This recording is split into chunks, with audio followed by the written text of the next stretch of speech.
fix an engine? Are you ready to fix an engine? Yeah? I'm ready to fix an engine. Good morning, everyone. Meredith and Oakham here with Madam Diesel. Today we're going to get some work done in the shop. I've got to play catch up with a couple engines that have been waiting their turn to be torn apart. So I figured I'd get started tearing that 4JH apart a little bit more. That one hasn't been touched in about a week or so. And what I really need to do is get it torn apart enough that we can start ordering parts. So that's what we're gonna do today. Stick around if you want to see what the inside of this thing looks like, and I will catch up with you in a moment.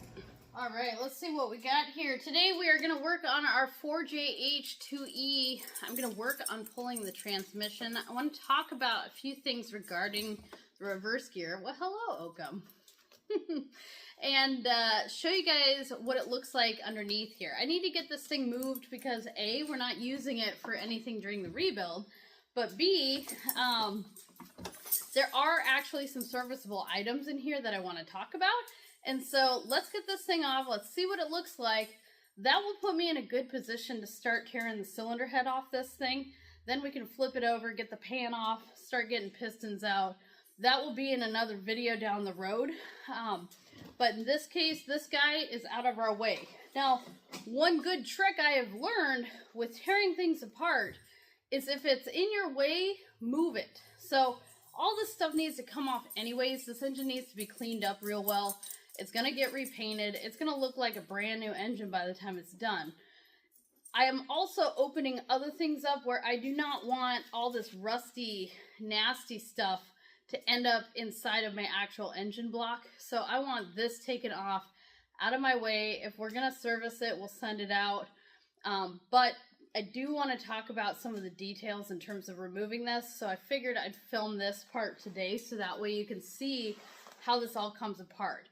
This item is actually a lot easier than like an automotive transmission, which is nice. There's not really a lot holding this on. This thing looks really big and heavy, and it's a little bit heavy, but it's nothing like, you know, your car's transmission or even your truck's transmission. So let's get started. All right, so let's get started on this thing. The first thing I'm gonna do is I'm just gonna remove some of the peripheral stuff. Our wiring harness, for the most part, is out of our way. It was attached here at a ground screw. I'm going to try to position you guys so you can kind of watch me work here. And hopefully you can see everything that I'm doing. Now, one thing you're going to hear me referring to this thing as is a reverse gear or marine gear. And believe it or not, that's the actual proper term for this. This is not a transmission. A transmission is something that has multiple speeds in forward or even multiple speeds in reverse, although that's really uncommon. This has one speed forward and one speed in reverse. So whatever gear ratio this is, whether it's 2 to 1, 2.6 to 1, doesn't matter. All this is a gear reduction to change our engine speed to our output speed, either forward or reverse. So what I need to do in order to get this out, really, there's not much to undo. All I got to undo is my bell housing bolts. In this case, I'm going to get this guy off, and I think we're pretty tight on that. It looks pretty rusty. I did go ahead and hit these bolts with some PB Blaster, so hopefully that's done its job and helped us out. If not, this is the time to be patient, especially if you're working down deep in your bilge, because if you break a bolt off in here, the way to fix it may require pulling the engine out of the boat to deal with it, because a lot of times this part of the engine could be really buried and it can really suck. So take your time. No matter how experienced you may be, some of these real rusty, cruddy bolts may not be your friend. Here's something I want to show you. This is our feisty bolt that we've been tackling. Here's another feisty looking bolt. Real rusted, not in good shape. This is the part where I recommend taking your ratchet and, you know, hopefully it comes. Let's see. So if it doesn't come quickly, easily, right now I've got the ratchet lefty-loosey, righty-tighty, but I can put a ton of weight on this. I can put a pipe on it. I can do all kinds of things, and I'm very likely to break the head off this bolt if I just go ahead and force it. So what I'm going to do is I'm going to put a little bit of pressure here. And it may come and it may not. In this case, it's not. I'm actually putting a decent amount of pressure. So what I'm going to do is I'm actually going to rotate this to right. I'm going to see if I can't tighten it ever so slightly. If I can get it to move even that much, that was like nothing. Sometimes that's just enough to break that rust loose. Now I can go back and it pops a lot easier. And so sometimes there's a couple tricks where all you got to do is get in there and find a way to loosen the rust. Now, granted, I think what has helped me is I used, you know, my PB blaster.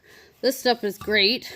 And, you know, just based on the appearance of this thing, it's not in super great shape. So I hit everything with PB blaster first. And then as I undo these bolts, I'm just being really, really patient. Let's try the next bolt. Now this one's got paint, but you can see it's kind of rusted. It's not in very good shape. And we're gonna try the same thing. I'm gonna put some muscle into it. There we go. And it comes, but if it feels like it's not coming, or if it feels like the head, you know, the stud or the head on this one is breaking or like twisting, stop. Be patient.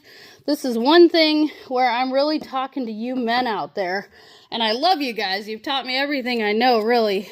But even a good looking bolt can be a nightmare. So taking stuff apart, be very, very patient with it. Some bolts you can kind of tell, you can get them with the impact, no problem. But other bolts, you know, like take your time, use a manual ratchet, especially a longer ratchet. Using a real short ratchet, you're going to be putting your body weight into it and you just don't have the leverage. So let me continue taking this apart and I will show you what it's like to pull this thing off.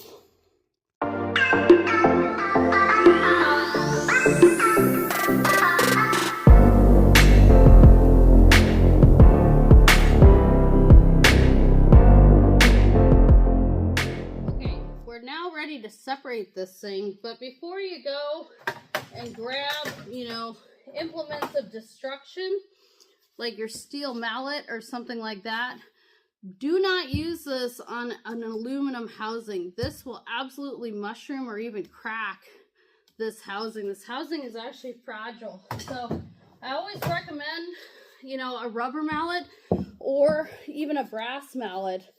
But even with the brass mallet, you can still crack some stuff. What's nice about this is this has got some weight behind it to where we can, you know, give it some love taps and handle it from there. I also have some steel wedges that I made. Actually, I think a friend made this particular one.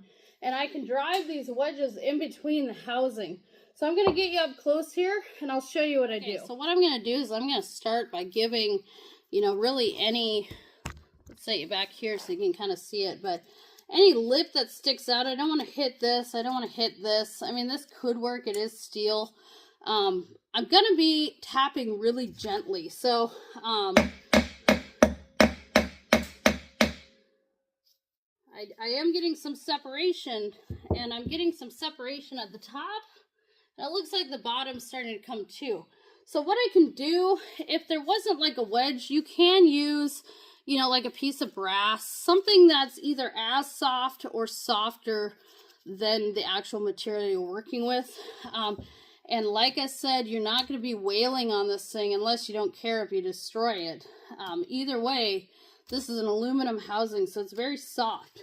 Now, one thing that can be really, really handy is these steel wedges, as I mentioned before. And a friend of mine made these. These are really, really handy. I know a lot of people take, you know, flathead screwdrivers. You can really gouge that. It is better than nothing, but with an aluminum, you're going to have a gouge mark. Whereas if you can get some separation, even a minor separation, you can get one of these wedges in.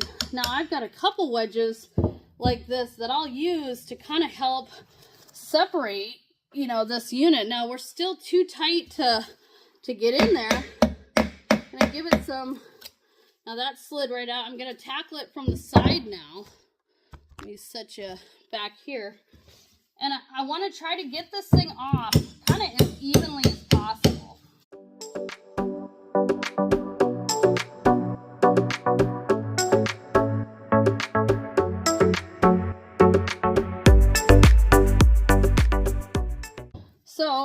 this thing out of our way. There we go. We are now to the inside.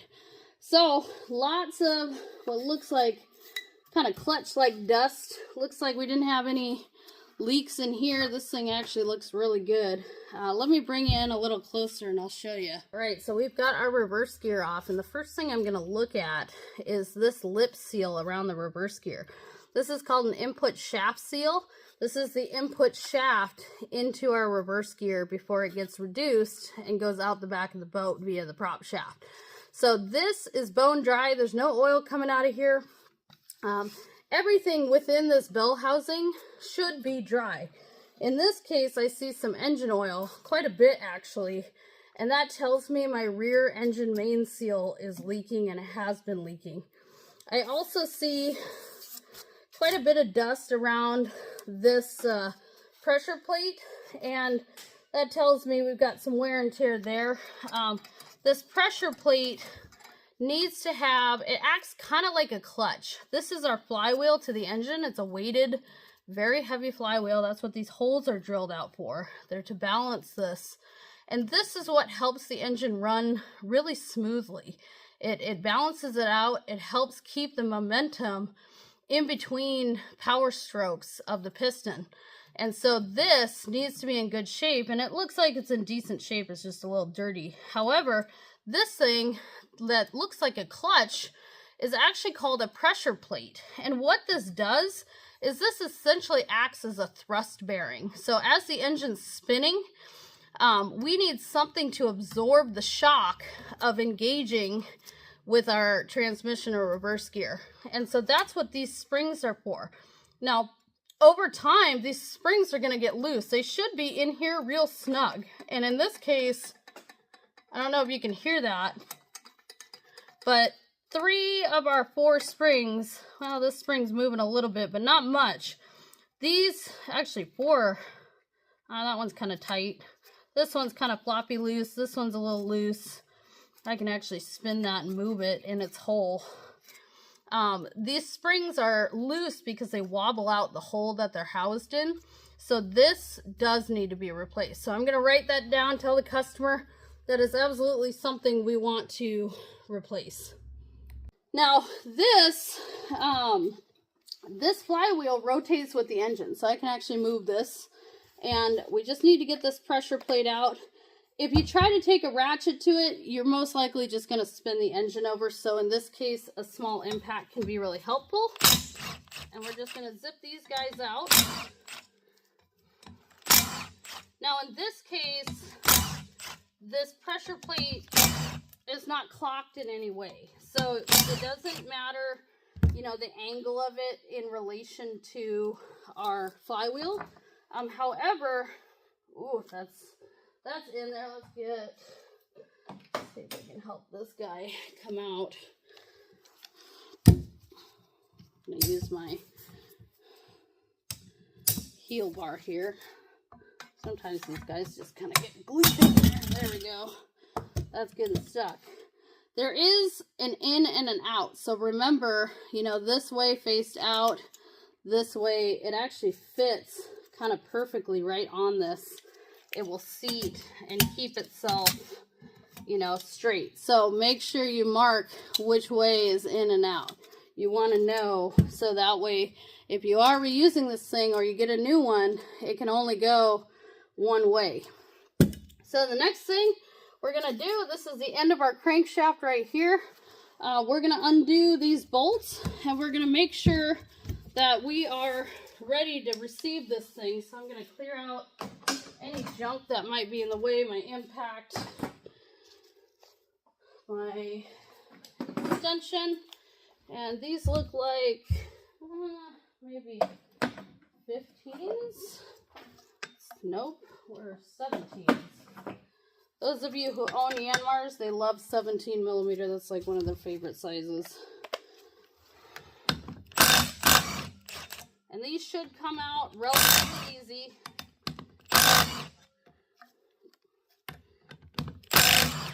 And in this case, the impact can be your front tooth to prevent this from spinning. There we go.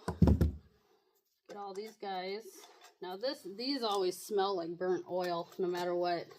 So let's get that out of our way. And then comes the fun part of trying to get this thing dislodged. What I may do is use the starter hole, see if I can't knock it loose. I know I can get... Yeah, I think I'm going to take a piece of brass or wood and give it some love taps from behind. It's literally just sitting in there. But I want to make sure that we don't lose any of our bits and bobs here if this thing just falls. Well, of course, the camera would shut off right as I get this flywheel out. But all I did to get this out, this is just bolted flush against the end of our crankshaft. And all I did was give it a couple love taps with my hammer via the starter hole. I was able to kind of rotate it half a turn, give it a couple taps. I could actually see it separating from this crankshaft. And once it looked like it was away from the crankshaft a couple millimeters, then I was actually able to just grab it with my hands and kind of wiggle it out. So now that we're out, let's take a closer look at some of the stuff. So we've already talked about the pressure plate a little bit. You can kind of hear this thing's a little bit rattly. It's not terrible. I've got a couple tighter springs and a couple much looser springs. This thing's almost floppy loose. So if you have any loose springs, this is actually a serviceable item that you want to check periodically. So make sure to open things up, especially if you hear rattling when you're underway.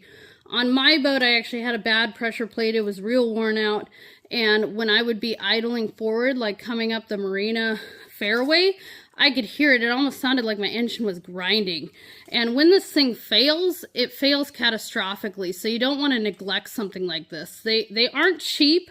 However, they do last a good long time, and they can really prevent a lot of serious damage down the road. The flywheel, this big hunkin' thing, this guy does a couple things. This outer ring gear is what actually engages with your starter. And so what I want to do is just look at this ring gear. This ring gear is in really decent shape. There's no reason to pull that off. But let's say you had torn up teeth.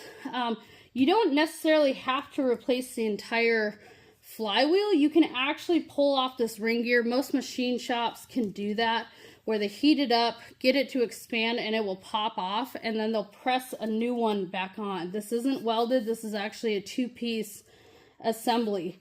Back here looks good. I don't see any dings or dents. The flywheel itself, you're gonna see that you have timing marks, and there is a hole, I'll show you that in a minute, for setting timing, making sure your engine's at top dead center if you're doing an operation, something like that. So don't be surprised to see numbers. That tells you exactly where your pistons are, how the engine is set. Now, in this case, Yanmar makes it pretty obvious. There's actually a dowel pin that engages with this hole. So it's really, really hard to mount this the wrong way. In fact, it's impossible. However, not every engine has that.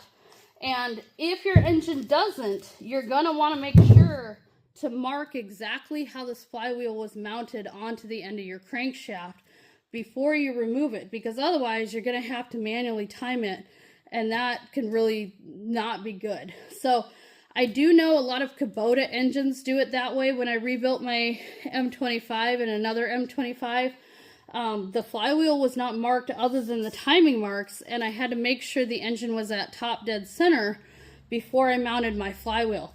This is something that's super important, because if this flywheel is out of balance with the rest of the engine, you're going to have one hell of a vibration and things aren't going to work right. So certainly something to pay attention to.